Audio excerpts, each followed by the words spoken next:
Hello, my friends, and welcome to this episode of Finneran's Wake. Surely by now you've heard the news that Queen Elizabeth II, the esteemed monarch of Great Britain for whom there was near universal adoration, died at the age of 96. She appears to have held in regal contempt the life expectancy to which lesser, average human beings are ordinarily answerable. Quite a long-lived lady, and quite a remarkable one at that. Biographically, her life reads like a story. She acceded to the throne in the year 1953 at the unripe age of 25, only a few years removed, mind you, from World War II, to which she devoted her efforts. Now, stimulated, if somewhat prematurely, by the weight of the crown and scepter, with which her young head was capped and her resolute hand was filled, she grew into a sober, judicious, graceful, dignified, discreet monarch, by whom Britain was most adroitly, nimbly, and overall successfully led for the past 70 years or so. Now, currently, she's en route along a dirgeful, solemn procession from Scotland to Westminster Abbey, and then finally to Windsor, in whose hallowed grounds she'll be interred next to her beloved Prince Philip, who bade adieu to this world just a year ago. Now, the Queen's passing, I think, gives us an opportunity to reflect on the institution of the monarchy in Britain and what it might mean going forward. So it's interesting to look at this from an American's perspective.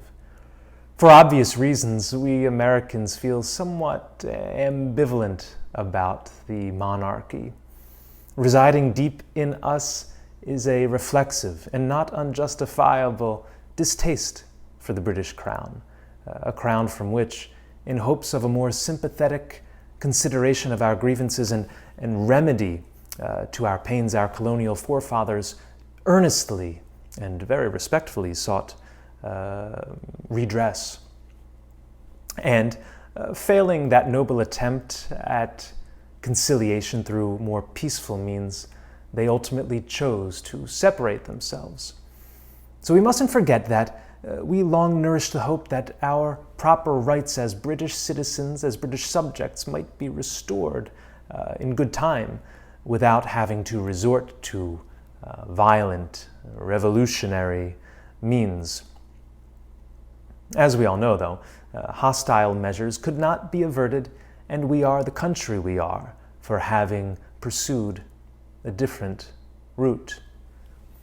Of course, this was caused by such acts as the Stamp Act, the Intolerable Act, the Quebec Act, the suspension of Massachusetts' ability to govern itself, which ultimately led to the outbursts at Lexington and Concord and the beginning of the Revolutionary War in the spring of 1775.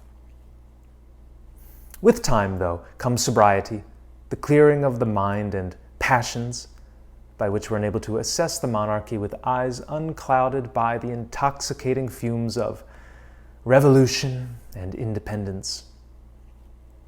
So we now look at the monarchy, displaced a few hundred years from that time of revolution and unrest, and we measure its merits and its demerits, its virtues and its vices. It should be pointed out, first and foremost, that the British Constitution, the British polity is far different from ours in America.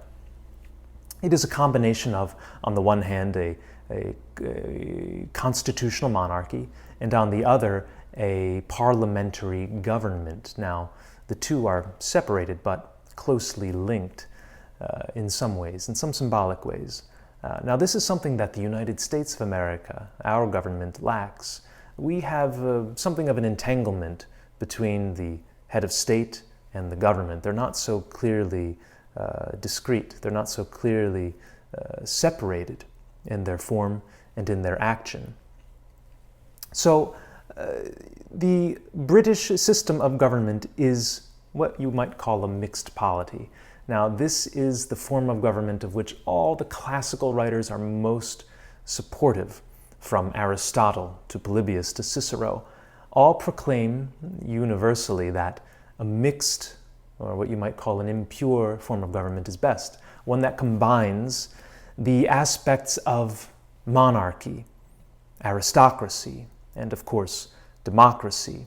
Now you see this playing itself out in the British form of government with the sovereign, the queen, or now the king, by whom the state is run, the aristocracy, which manifests itself in the House of Lords, and the democracy, the democratic element, which is in the House of Commons. Now, in America, we have something similar. The monarchical feature is found in our executive branch, in the president, in the person of the president. Our aristocratic element is found usually in the Senate, and the democratic element is found in the House of Representatives. So, of course, the pure forms would be something like kingship, aristocracy, and democracy. Their mixture is a great enhancement to those pure forms. So another benefit of the monarchy is the component of prestige. Now, for a state properly to function, you must have both power and prestige. Power must be fundamental. That must come first. And then prestige, which is almost a conference of legitimacy, is built upon it. So you can't have power without prestige, and you certainly can't have prestige without first having power. Power without prestige can lead to despotism, and prestige without power is nothing but impotent ornamentation. It's like clothes. It's like adornment. The prestige is the clothes that the state might wear, but underneath them there must be a vigorous acting force by which they can be moved. And as a symbol, I think the monarchy is still quite important and relevant. The monarchy is a symbol of the continuing will and the unity of the nation, whereas a parliament might be symbolic of the sort of the unfixed, unsettled will of the nation at a given time. The monarchy at its best reflects that unity across time and space. So, with that said, there are, of course, criticisms to a hereditary monarchy, and that's the type of monarchy that the British system possesses. Now, a hereditary monarchy tends toward degeneracy.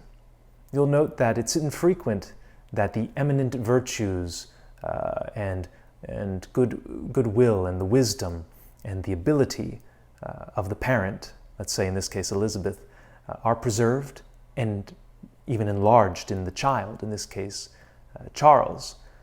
You can look at history for a multitude of examples of this. Think back to Marcus Aurelius and his son Commodus. Of course, the son fell quite short of the moral exemplar that was Marcus Aurelius. You can look back further in the earlier days of the Roman Empire when dictators, or the Caesars, who became the Caesars, would often adopt unrelated young men with great potential to be their sons. But of course these were not genetically linked sons, not sons to whom they had helped to give birth, but rather talented, if not genius young men who might preserve the good memory of their adopted father. So that turns us now to King Charles III. He is Elizabeth II's son, himself quite an aged man in his 70s. Now, there's not great expectations for this king, but I think his profile was best put by the inimitable Christopher Hitchens, from whose work in Slate magazine from the year 2010 I'll now read. The work is entitled Charles, Prince of Piffle. "This is what you get," Hitchens says, "when you found a political system on the family values of Henry VIII. At a point in the not too remote future, right now, The stout heart of Queen Elizabeth II will cease to beat. At that precise moment, her firstborn son will become head of state, head of the armed forces, and head of the Church of England. In strict constitutional terms, this ought not to matter much. The English monarchy, as has been said, reigns but does not rule. From the aesthetic point of view, it will matter a bit, because the prospect of a morose, bat-eared and chinless man, prematurely aged, and with the most abysmal taste in royal consorts, is a distinctly lowering one. And a king does have the ability to alter the atmosphere and to affect the ways in which important matters are discussed. The Queen herself proved that in subtle ways by letting it be known that there were aspects of Margaret Thatcher's foreign policy that she did not view with unmixed delight. So the speech made by Prince Charles at Oxford last week might bear a little scrutiny. Discussing one of his favorite topics, the environment, he announced that the main problem arose from a deep inner crisis of the soul, and that the de-souling of humanity probably went back as far as Galileo. In his view, materialism and consumerism represented an imbalance, where mechanistic thinking is so predominant, and which goes back at least to Galileo's assertion that there is nothing in nature but quantity and motion. He described the scientific worldview as an affront to all the world's sacred traditions, and then, for the climax, he said, as a result, nature has been completely objectified. She has become an it, and we are persuaded to concentrate on the material aspect of reality that fits within Galileo's scheme. We have known, says Hitchens, for a long time that Prince Charles's empty sails are so rigged as to be swelled by any passing waft or breeze of crankiness and cant. He fell for the fake anthropologist Lorenz van der Post. He was bowled over by the charms of homeopathic medicine. He has been believably reported as saying that plants do better if you talk to them in a soothing and encouraging way. But this latest departure promotes him from an advocate of harmless nonsense to positively sinister nonsense. We owe a huge debt to Galileo for emancipating us all from the stupid belief in an earth-centered or man-centered, let alone God-centered, system. He quite literally taught us our place and allowed us to go on to make extraordinary advances in knowledge. None of these liberating undertakings have required any sort of assumption about a soul. That belief is at best optional. Incidentally, nature is no more or less objectified whether we give it a gender, name, or a neuter one. Merely calling it mummy will not, alas, alter this salient fact. In the controversy that followed the Prince's remarks, his most staunch defender was Professor John Taylor, a scholar whose work I had last noticed when he gave good reviews to the psychokinetic capacities of the Israeli conjurer and fraud Uri Geller. The heir to the throne seems to possess the ability to surround himself, perhaps by some mysterious ultramagnetic force, with every moon-faced spoon-bender, shrub flatterer, and water diviner within range. None of this might matter very much until you notice the venue at which Charles delivered his farrago of nonsense. It was unleashed upon an audience at the Center for Islamic Studies at Oxford University, an institution of which he is the patron. Nor is this the only foray into Islamophilia. Together with the Saudi royal family, he supported the mosque in North London that acted as host and incubator to Richard Shoebomber Reed, the hook-handed Abu Hamza al-Masri, and several other unsavory customers. The prince's official job description as king will be defender of the faith, which currently means the state-financed absurdity of the Anglican Church. But he has more than once said publicly that he wants to be anointed as defender of all faiths, another indication of the amazing conceit he has developed in 6 decades of performing the only job allowed him by the hereditary principle, that of waiting for his mother to expire. A hereditary head of state, as Thomas Paine so crisply phrased it, is as absurd a proposition as a hereditary physician, or a hereditary astronomer. To this innate absurdity, Prince Charles manages to bring fatuities that are entirely his own. And, as he paged his way through his dreary wad of babble, there must have been some wolfish smiles among his Muslim audience. I quote from a recent document published by the Islamic Forum of Europe, a group dedicated to the restoration of the Islamic Caliphate and the imposition of Sharia, which has been very active in London mosques and in the infiltration of local political parties. The primary work in the establishment of a future Muslim empire, it announces, is in Europe, because it is this continent, despite all the furor about its achievements, which has a moral and spiritual vacuum. So this is where all the vapid talk about the soul of the universe is actually headed.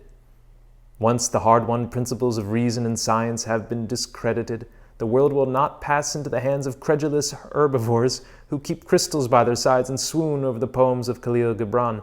The vacuum will be invaded instead by determined fundamentalists of every stripe who already know the truth by means of revelation and who actually seek real and serious power in the here and now. One thinks of the painstaking, cloud-dispelling labor of British scientists from Isaac Newton to Joseph Priestley to Charles Darwin to Ernest Rutherford to Alan Turing and Francis Crick, much of it built upon the shoulders of Galileo and Copernicus, only to see it casually slandered by a moral and intellectual weakling from the usurping House of Hanover. An awful embarrassment awaits the British if they do not declare for a republic based on verifiable laws and principles, both political and scientific. If they do not declare for a republic, as their American cousins once did. And that was published in Slate in the year 2010. And with that, with the words of Christopher Hitchens, the inimitable, great Christopher Hitchens, I bid you farewell from Finneran's Wake. Please, if you get the opportunity, subscribe to this channel, leave a note on it, leave a comment, share it with a friend. And until next time, I bid you adieu.